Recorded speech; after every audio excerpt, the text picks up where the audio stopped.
Well, hi, everyone. I'll give everybody a few seconds to join. Invite you to open up the chat and let us know where you're joining us from today. I'm here in Albany, New York.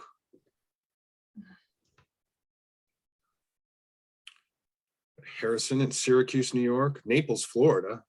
Nice. Buffalo. I'm going to try this. Kilmarnock, Virginia. Oxford and New Haven, Connecticut. Ithaca. Guilford, Connecticut, New York City. Lake George, a neighbor. Booth Bay Harbor, Maine. Valley Stream, Brooklyn. Hi, Mom. Well, hello, and welcome to the holiday edition of our webinar series. My name is Rich Merritt, and I'll be your host today. This webinar series is brought to you by the Audubon State Offices of Connecticut and New York, whose mission it is to protect birds in the places we all need, in our forests, on our coasts, which we'll talk about today, and across local communities. I'll let you know that this webinar is being recorded and will be available soon on our YouTube and Facebook pages of Audubon Connecticut and Audubon New York, probably by the end of the week.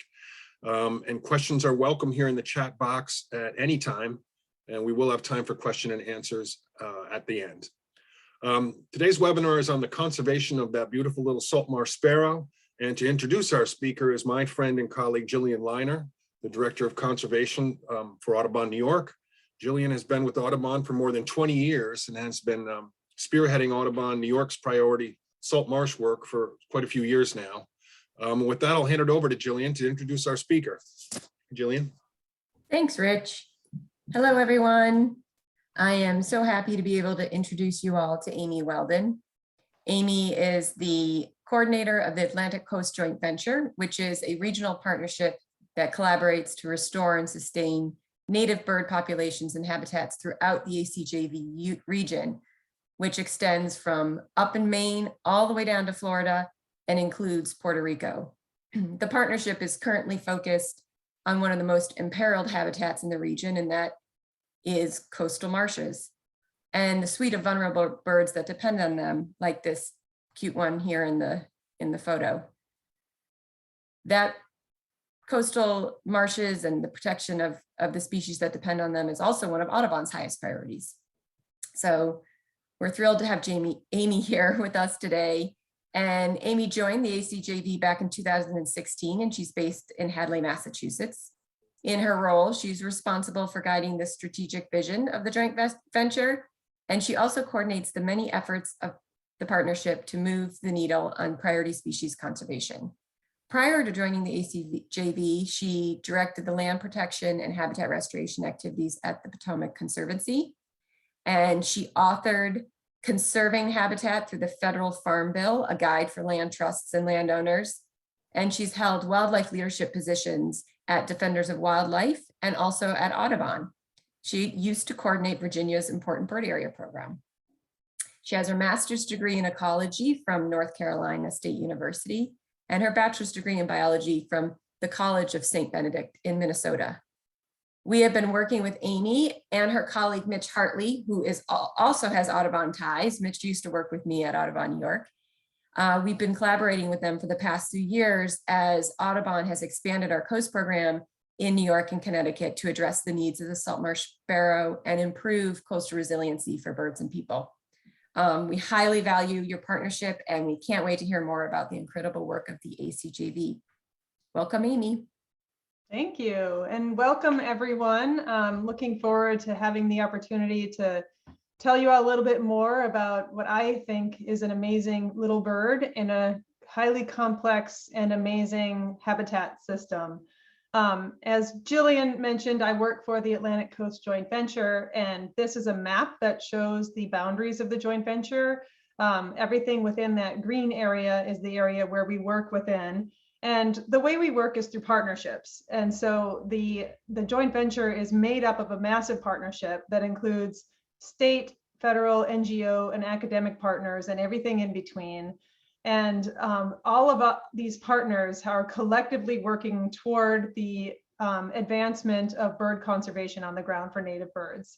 And every single one of the joint ventures, which there are 21 additional joint ventures across the country, so they basically have wall-to-wall coverage across most of North America, down into Mexico and all the way up through Canada.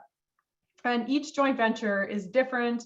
We all decide what we want to work on within the joint venture based on the highest priority conservation challenges and species within that joint venture. Our joint venture is one of the biggest joint ventures, has 16 states and territories within it, and habitats that range everything from mangrove swamps all the way up to boreal forests in Maine. And so we really had to be very strategic about how we chose our conservation priorities so that we could really have a measurable impact in moving the conservation needle on something. And that's something that we decided on that best represents the entire joint venture is coastal salt marshes and other marsh habitats within the coast. And we chose this because almost every state within the joint venture has some coastal marsh habitat. And also this habitat is one of the most imperiled habitats across the entire joint venture area. So a really critical habitat to protect.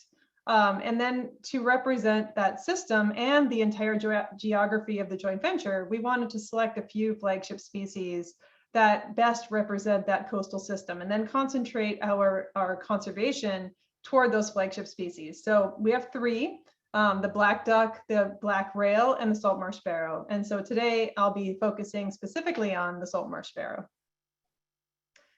And so first of all, why salt marsh habitat in the first place? Like, yes, we have salt marsh in most all of our JV states, and it is one of the most imperiled habitats, but it's also one of the most important habitats for a whole lot of reasons.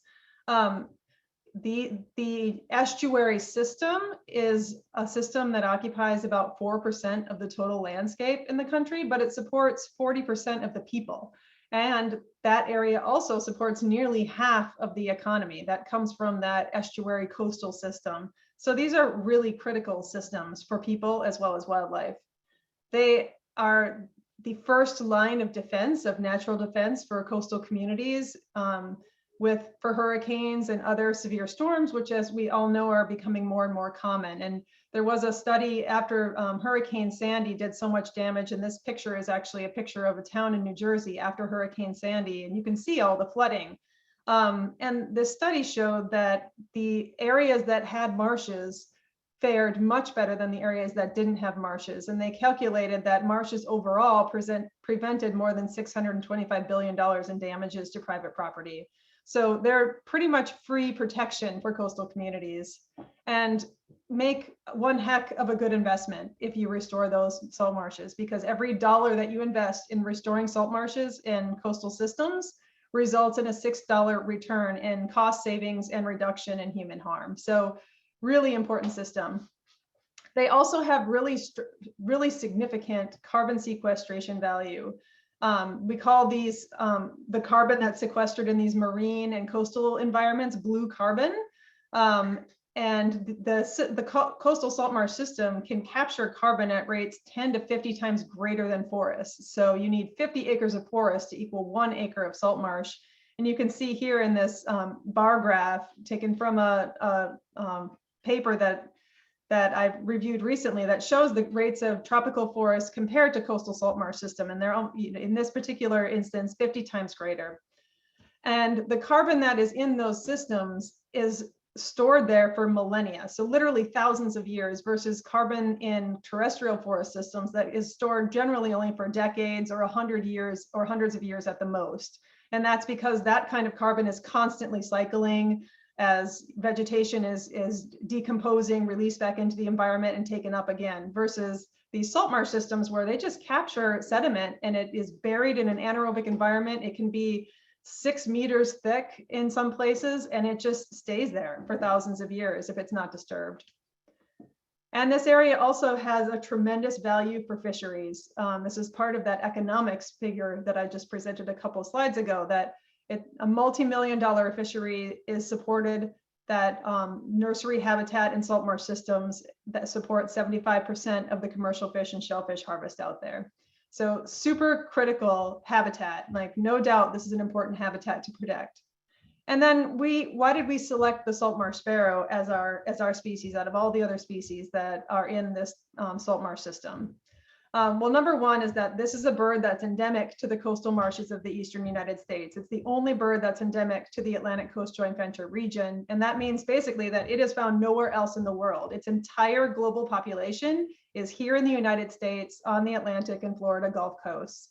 And they breed only from Virginia north to Maine. Not even found in Canada. So we have 100% of the global responsibility for conserving this species. It breeds also exclusively in what we call high marsh habitat. So I have this little schematic here that shows the different habitat types within the salt marsh system. And so you have the low marsh habitat, and that's the marsh that's flooded every day, twice a day on the high tides. And then a little further up in elevation, you have what we call the high marsh habitat. And this is the habitat that floods only once or twice a month on the new and the full moons. So infrequently flooded marsh habitat, and then the transition zone and up into the uplands. And so this high marsh area here is the most imperiled marsh habitat because it cannot get wetter and still be high marsh. And that is what we're seeing with sea level rise, is these marshes are getting wetter and then they transition to low marsh habitat. And with that transition, you lose the habitat that's available for specialist species like the Saltmarsh Sparrow. And also the Saltmarsh Sparrow is the best representative of the entire tidal marsh specialist group. And there was some work by the University of Connecticut that evaluated the different tidal marsh specialists and determined whether, well, if we did conservation just for this species, how many other species could we carry with it? Or if we did the whole collection of species or groups of species, how many of the conservation needs of the individual species would be met? And what they found is that focusing conservation efforts on the Saltmarsh Sparrow is the best way to meet the conservation needs of the entire tidal marsh specialist group. So that's yet another good reason to focus on the Saltmarsh Sparrow as our flagship, because it represents all these other values that we just talked about, from wildlife to people, economics, and carbon. And if all that isn't reason enough to care about this bird, it's just a really cool bird. And I knew nothing about the Saltmarsh Sparrow or coastal marshes when I started with the joint venture. And the more I learned, the more I realized just how amazing this little bird is. It is perfectly adapted to tidal systems. And it has a whole lot of different adaptations that make it perfect for that. And one is that it has this unique breeding system where none of the birds have territories. They all just arrive and they start breeding. They can have nests within feet of each other. It does not bother them at all. They have no pair bonds. Nobody connects for any period of time. No one defends anybody else, which is also a good adaptation in a system that's hard to defend. And there's a higher rate of female multiple mating in the Saltmarsh Sparrow than of any other bird species. So they really are kind of functioning in many ways as a single entity, not as individuals. And they have this amazing synchronous nesting with the lunar cycle, which I'll show you here in this figure. So to give you a little interpretation of what you're looking at here, this is a map of, a graph of the high tide height here on the left, on the Y. And then on the right is time. And you can see that the lunar phases associated with it. So starting with the full moon here, and then moving to the new moon in the middle and the full moon on the other side. And so with each of those full and new moons, you have a peak flooding tide, and they call these spring tides. So there's a peak flooding tide on both of those full moons, and then another one that's not quite as high in the new moon. So these are where the highest flooding risks are. And so through evolution over time, the Saltmarsh Sparrow has adapted to placing its nest right about here. So it's right above mean high water level for those tides so that it can escape those tides. And what happens is that all the birds arrive at the same time on the breeding grounds, and they immediately all begin nesting. They all build their nests, and then this spring tide comes and wipes out all the nests, or most of the nests anyway, and floods all the nests out. And so as soon as that spring tide is over, everybody scrambles around and re-nests immediately. And then after that, they cross their fingers and just hope that they can get through this 24 to 26 day egg laying incubation and chick rearing phase to fledge a successful nest. And so, there can be any number of tides within here from storms and whatnot that can cause those nests to flood. And they are actually adapted to flooding in a really amazing way that I'm going to show you in a second. So their nest period is almost exactly timed to the lunar cycle so that they can squeeze this in between those two peak tides, which is pretty amazing. They also have nest adaptations that make them pretty cool. So this habitat here in the background is Spartina patens, otherwise known as salt meadow hay. And this is the classic Saltmarsh Sparrow habitat grass that they nest in. You can see it's kind of whorled and falling apart or falling over and making little tussocks and stuff. They'll nest in those little whorls, which is this picture here. And that nest is deep in there where you can't really see it. And the nest is sitting on a thick layer of thatch that elevates that nest a few inches off the ground. So they're not right on the ground, they're a little above it.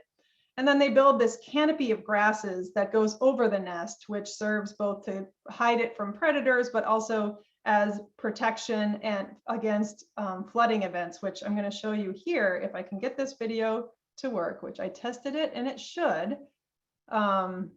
Is a pretty fascinating little 2-minute section of video here. And actually, I have my bar here in the way. I'm trying to figure out, there we go. All right.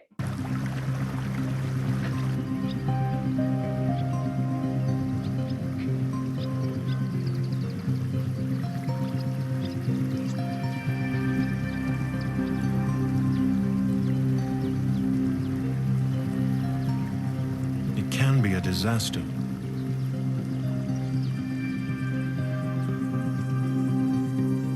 A female sparrow has no way to get her eggs back into the nest if they float away. That's why the nest is constructed with an overhanging dome to make sure the eggs stay put. As long as they remain within the confines of the nest, they can bob around for an hour or two until the tide recedes. When Mum returns, she'll warm them up, and they'll continue to incubate.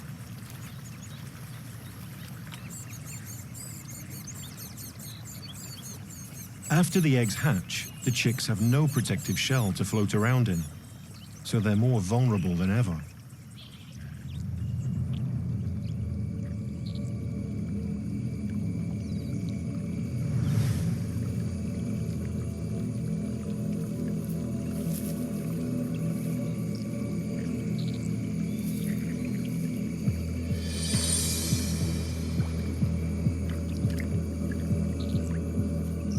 Young chicks can't swim. They're defenseless against the rising water.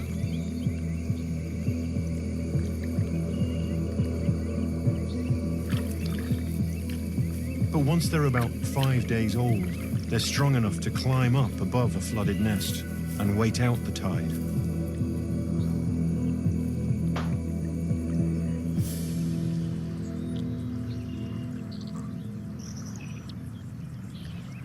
This chick has made it through the night. She was just big enough to reach safety. Her siblings weren't so lucky.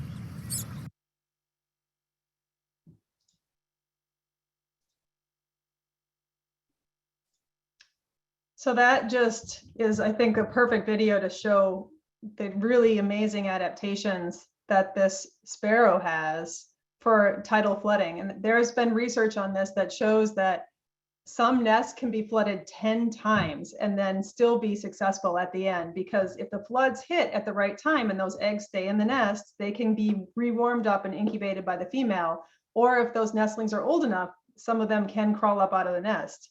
But if they get flooded when the nestlings are too young, or if the eggs float out of the nest, that's when there's trouble.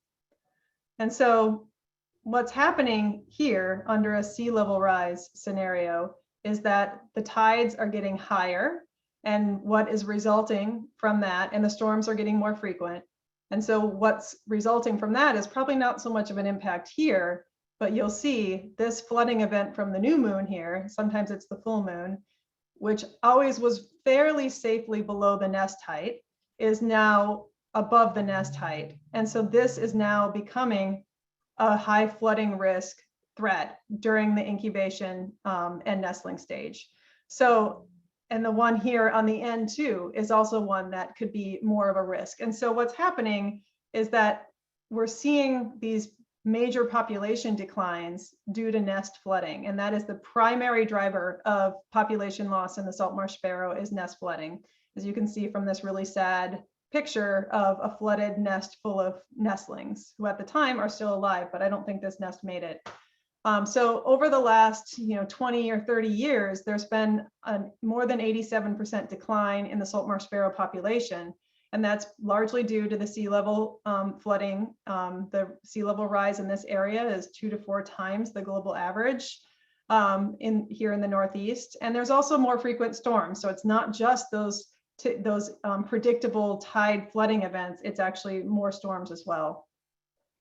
And what's also an important factor is that the human alterations to the marsh are exacerbating the effects of sea level rise. So these are 3 different images of what we have done to the marsh. There's 90% of the marshes from Virginia to Maine have been ditched. So there's almost no pristine marshes anymore in the Northeast. This picture up here in the upper right is what they call OMWAM, open water marsh management, which was a mosquito control practice where they create pools to attract fish to eat mosquito larvae. And then what happens in these ditched and altered, you can see OMWAM here as well as the ditching. What happens is that when the sea level rises or when the tides come in, they go over the berms of the ditches. They leave some of the sediment along the edge of the ditch so that you end up with a little bit of a higher area along those ditches. Then the water goes over that high area and gets stuck in between the ditches. So you end up with those areas in between ditches converting to open water, and you get this pattern that has been dubbed waffle maple syrup flooding, where it looks like a waffle filled with maple syrup in the depressions in between the high parts of the ditches. And all of that is causing like the kind of runaway pool formation and the loss of this marsh habitat. And so what we're seeing then is this 9% annual decline of sparrows. We are here in 2021 at about 25,000 birds. And we want to stay at 25,000 birds. That's our goal. That's the goal the joint venture has set. And what we really want to avoid is getting down as far as what we're calling a critical minimum of 10,000 birds. And that's where you really get into a threat of extinction at this point. So we're trying to keep the population here, and that is going to require solving the problem between now and 2033 or so. The next 10 years, we need to figure out how to make sure we don't get to this critical minimum of 10,000, and then turning that ship around so that we can get back up to 25,000 birds, which probably is most likely at this 2.5% annual growth rate, which would get us there at about 2070. So how do we get there? Well, it's really simple. You figure out where to work, you figure out what to do there, you find the resources to do the work, and then you do the work. Except that it's not that simple. It's actually pretty complicated in these systems where we're dealing with a novel threat of sea level rise. You're not going to stop the threat, so that's not on the table. You can only figure out how to build the resiliency of the marsh system to adapt to the threat. And so the first thing that we did within the joint venture is figured out what it would take on the ground to meet that goal of 25,000 birds.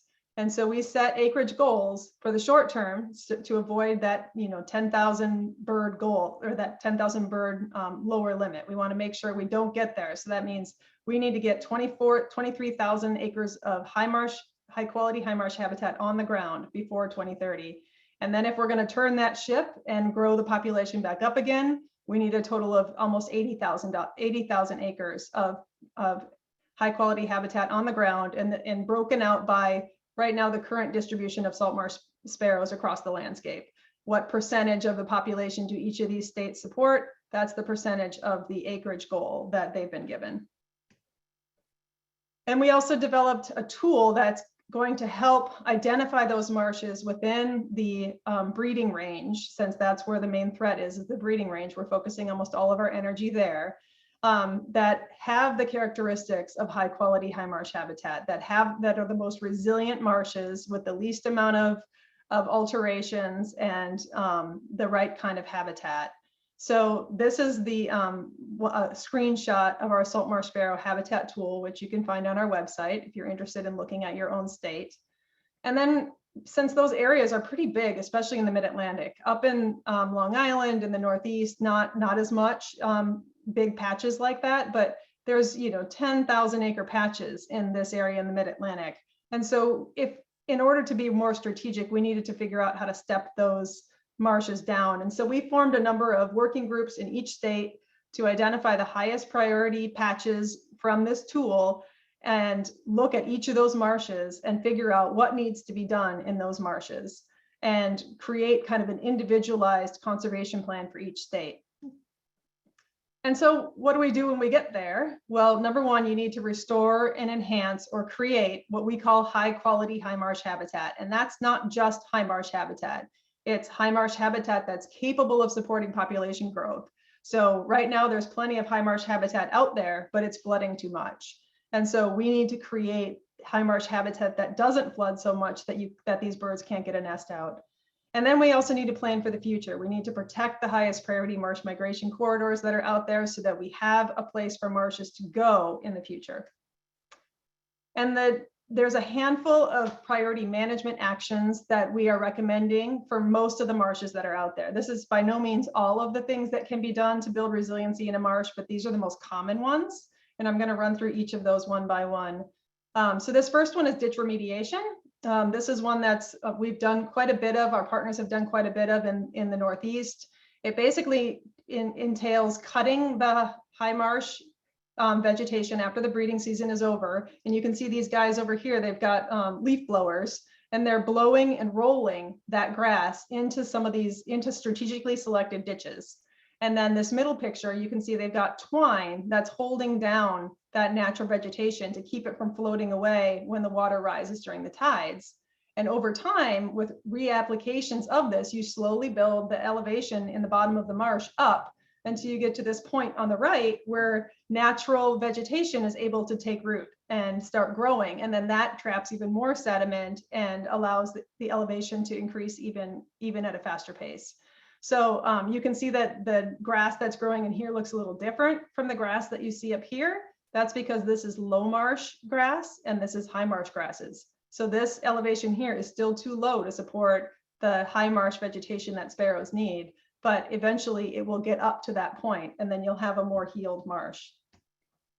Runneling is another big one that's been done a lot in Rhode Island, especially Connecticut, some of the other New England states.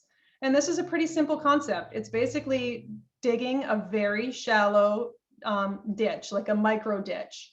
And the point of that ditch is to drain an area that is unnaturally ponded due to sea level rise and to give it a chance to regrow that vegetation back. So this is all the same marsh. You can kind of see this tree line is the same across these systems. And this is what it looked like when they started. They dug a little runnel here in this pretty degraded converting to open water system. And this is what it looks like after it drained out that first year. And this is what it looks like with the vegetation regrowing. And you can see up here, there's a little bit of Peyton's vegetation growing, which is the type of vegetation that we're shooting for. And then elevation enhancement. This is basically taking dredged material, sediment that is dredged from different nearby sources for channel dredging and waterway passage. And instead of dumping that out into the open ocean, which is often what happens with dredged material, we're working in several places on getting that dredged material put back onto the marsh where it came from. So keeping the sediment in the system. And that can range from just a couple inches of sediment across the marsh to maintain elevation over time. Or in the case of this project here, which is from Rhode Island, the middle two pictures, they've actually put more than a foot of sediment on this marsh because the marsh was pretty much lost. It was way too low to be able to support the right kind of vegetation. And the only way to get it back up to the place where it could be resilient was to pretty much kill the marsh with a foot of sediment. And then now the marsh will regrow on top of that. It looks pretty barren right now, but you'd be surprised how quickly the marsh vegetation takes root and starts expanding. And then the last one here is facilitated marsh migration. And these are areas in the mid-Atlantic. These are from Maryland specifically, where you're seeing the marsh vegetation creep up into what used to be the upland forest. And so all these trees have died. They're called, we call them ghost forests, because they tend to bleach out pretty white and are just kind of skeletons standing in the marsh. And in this case here on the left, it looks like the process of conversion of the right kind of vegetation is actually happening as it should. And to make this area suitable for saltmarsh sparrows, you might consider cutting out these trees. They don't recognize trees as habitat. So you could cut out those trees and see if you could create more attractive habitat for saltmarsh sparrows. That has not really been tried very much yet, but we're hoping to get more folks doing that kind of work. And then the picture on the right here is the more likely scenario, that these areas where the trees die are a little bit less saline and a little higher. So they are perfect growing grounds for invasive common reed, or otherwise known as Phragmites. So one thing that people could consider doing is managing the Phragmites in these marsh transition zones so that they look more like the picture on the left, and get a toehold for that good marsh vegetation, instead of complete dominance by Phragmites and then nothing can grow there and it's non-habitat.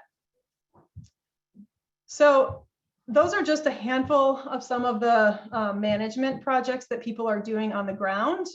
We don't have all of those projects captured. There's literally so many going on right now across different partners.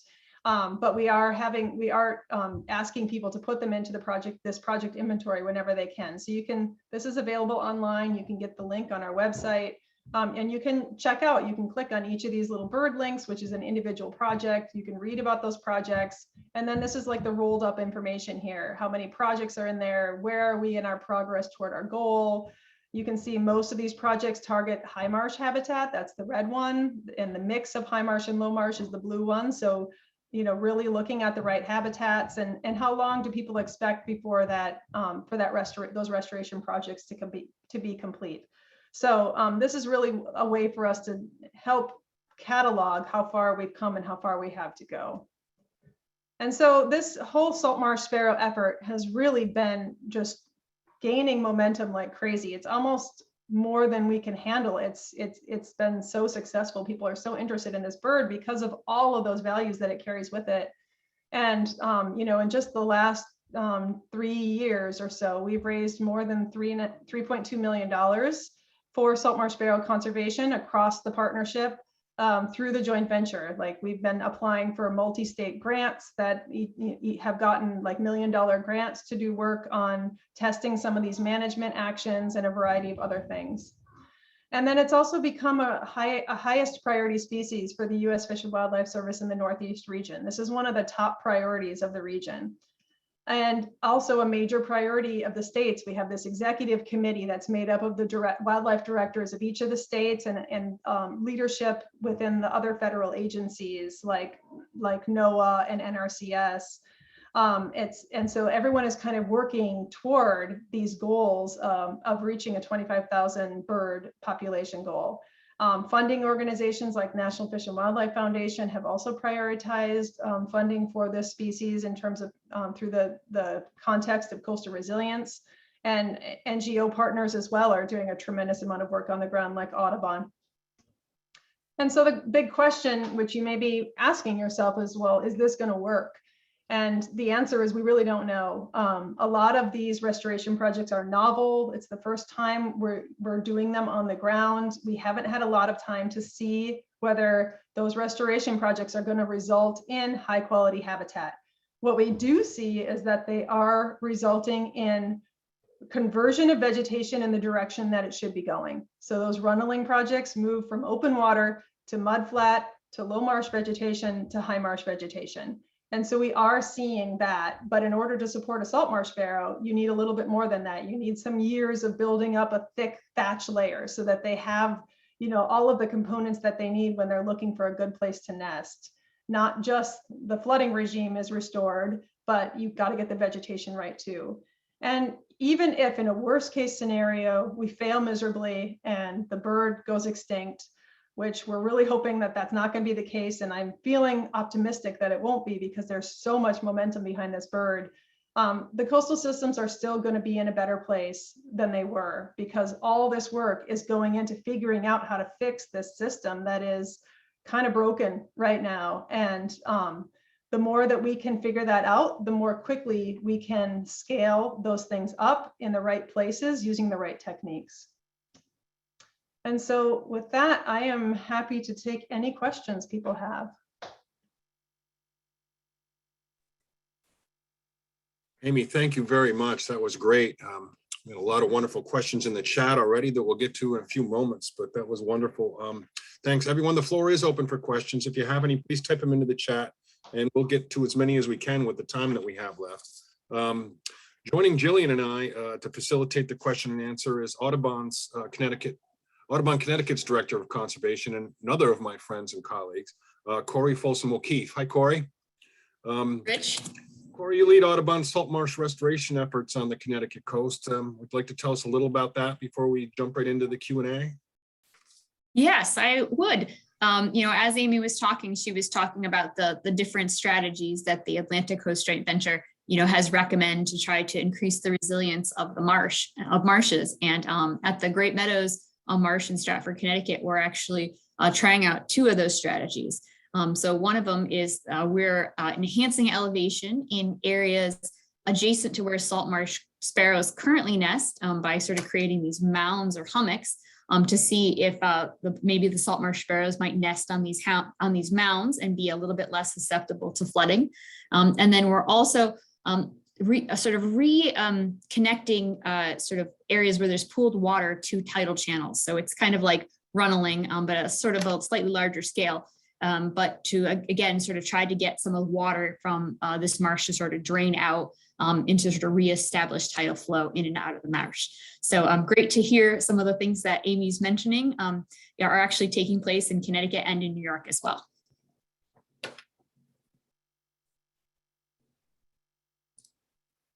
Great.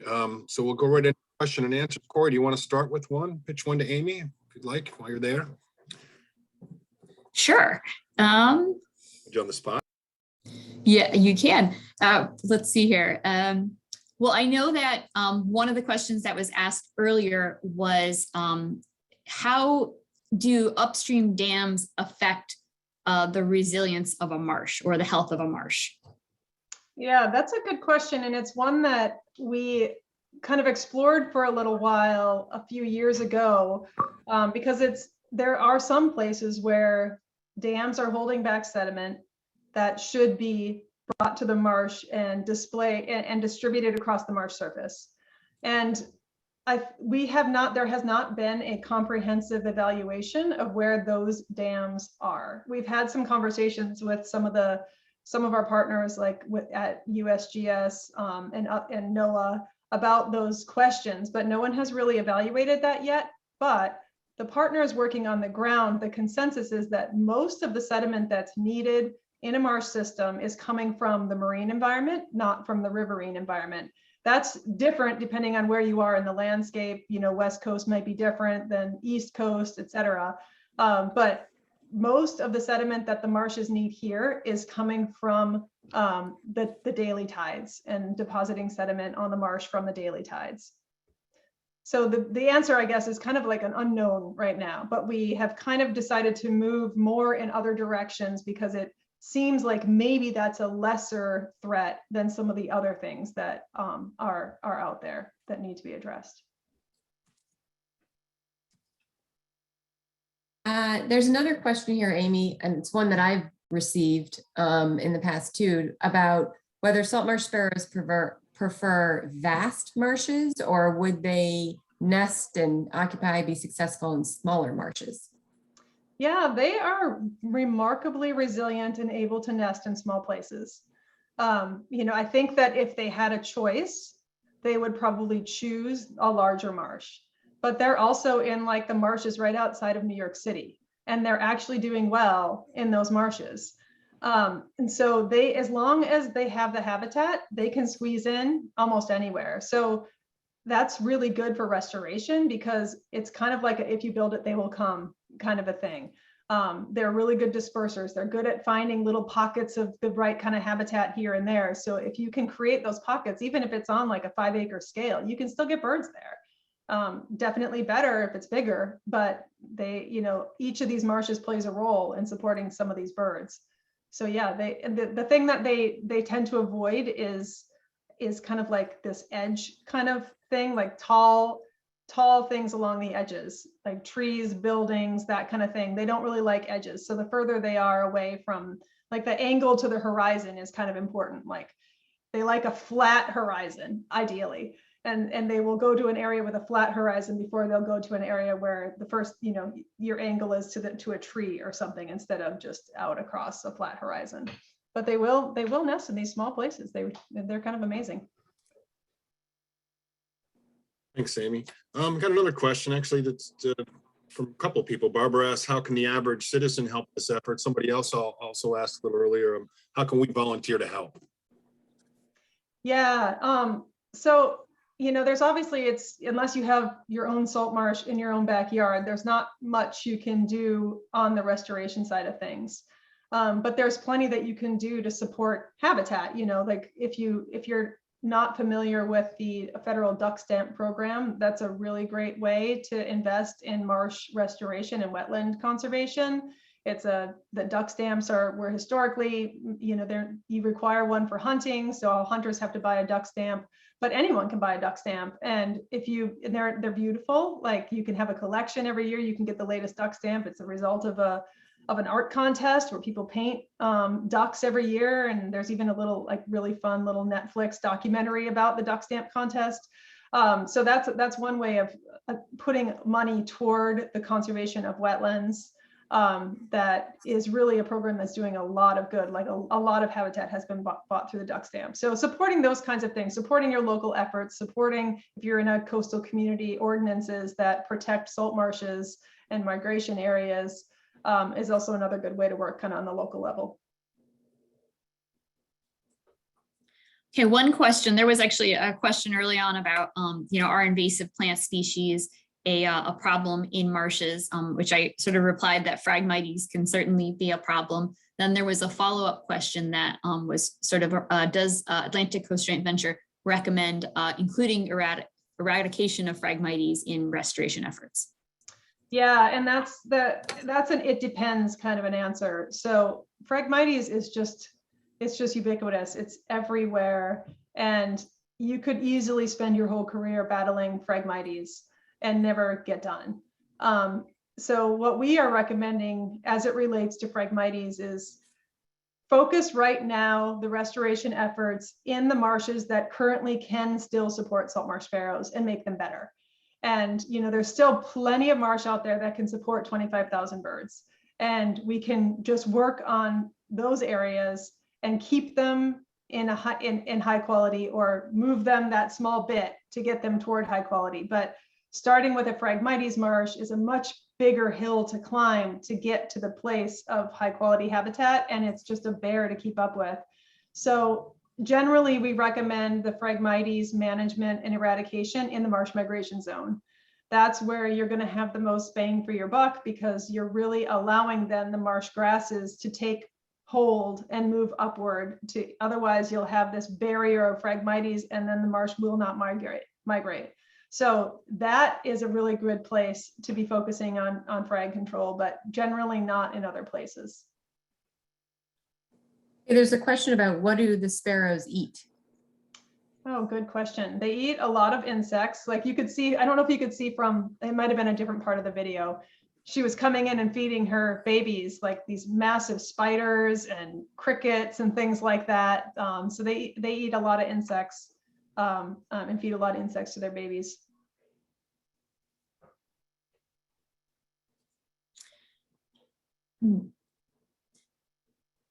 I'm gonna just kind of, I know there's a few people who are saying, oh, how can I help? How can I help? And for the Great Meadows Marsh Restoration Project that's taking place in Stratford, Connecticut, there is going to be a huge volunteer need in the spring. In April and May, we have about 150,000 salt marsh grasses that we need to get into the ground. So, if you are interested in participating in that volunteer effort, I am sure that our communications manager can make sure to send out a link to sign up for updates and to get information about that volunteer effort come the spring. Yeah, the runneling work too often has a big volunteer need. If you have a local runneling project, that is oftentimes just people with shovels and just going out there and shoveling out these really narrow channels. And it's kind of satisfying because you can actually watch the water draining out, which is a really kind of satisfying thing to do. Aimee, there's a question about how, when you're approaching, the different stakeholders or people in the community and you want to get support for these types of projects, what kind of resonates in terms of, do you talk more about protection of, the economic benefits or storm protection, less birds or? Mm-hmm. Yeah, and that's totally determined by the audience. Like some audiences, we can talk sparrow conservation until the cows come home and everyone's like jazzed about it. Other audiences, they care more about fish. Like we just had a phone call with NOAA, National Oceanic gosh. I forget how the acronym goes, the 2 A's agency. And they care about fish. And so, they don't care so much about the bird, but if we can make the nexus of removing this culvert to support fish passage is also going to result in hydrological restoration on the Saltmarsh platform is another angle. We have not had much opportunity to speak to municipalities, but in those cases, I think the thing that would resonate most is the economic value of protecting communities. Depending on the audience, every audience has different values. And the really cool thing about Saltmarsh Sparrow is that they hit almost all of those values. So it's really easy to talk about the bird through a number of different lenses. And it's all like totally true and totally solid because this bird represents so solidly so many different values.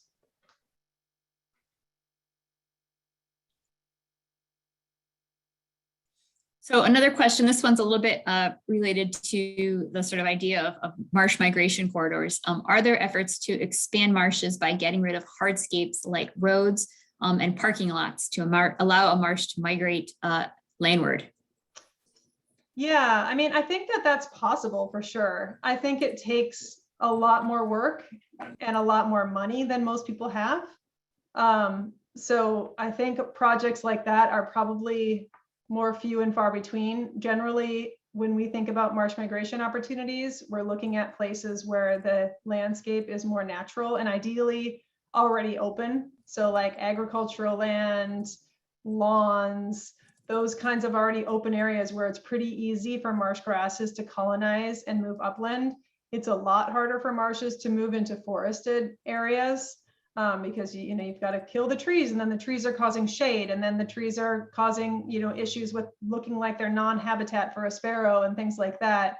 And we also don't really know what happens when you cut trees. Do the root balls, do they decompose and create sinking in the marsh platform? Like there's all kinds of like unanswered questions there. So by far the easiest places to focus marsh migration are on these open areas, and thankfully there's still a lot of those left. So although it is probably possible to convert a hardscape into a marsh area, I'm not sure that it would be recommended over an easier solution down the road. Aimee, there's a few questions that have to that are asking about impacts of pesticides, and I'm not sure the research that's been done on the impact or if it's been impacting the sparrow or their young. I don't know. I can't answer that with any good knowledge. I haven't really done that research.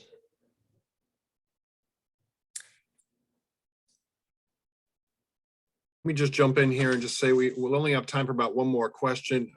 But if you have any questions, burning questions that haven't been answered, I will drop into the chat the links to Audubon Connecticut's and Audubon New York's general mailbox. You can email us the question and we'll pester Aimee with them after the program and make sure that we get back to you. But one more question. This is a pretty simple one, but what are the predators of the Saltmarsh sparrow? Everything. Anything that's in a marsh.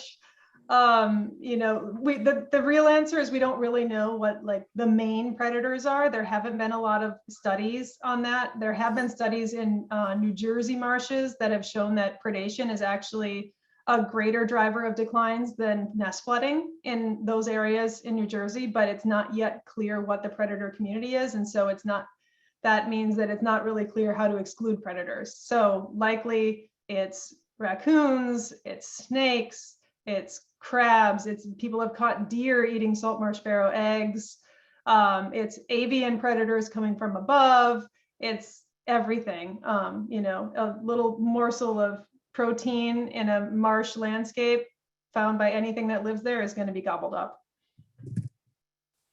Great. Well, that's all the time you have. Aimee, thanks for joining us today and for all you do to help protect that beautiful creature and the suite of birds that also are within that habitat of salt marsh. And thanks to Jillian and Corey for your participation. Thank you. Everyone, we hope Amy. for our first webinar next year on January 19th, as Rodney Stotts will share his inspiring story about his journey to become a master falconer. So happy holidays, everyone, and thanks again. Thank you.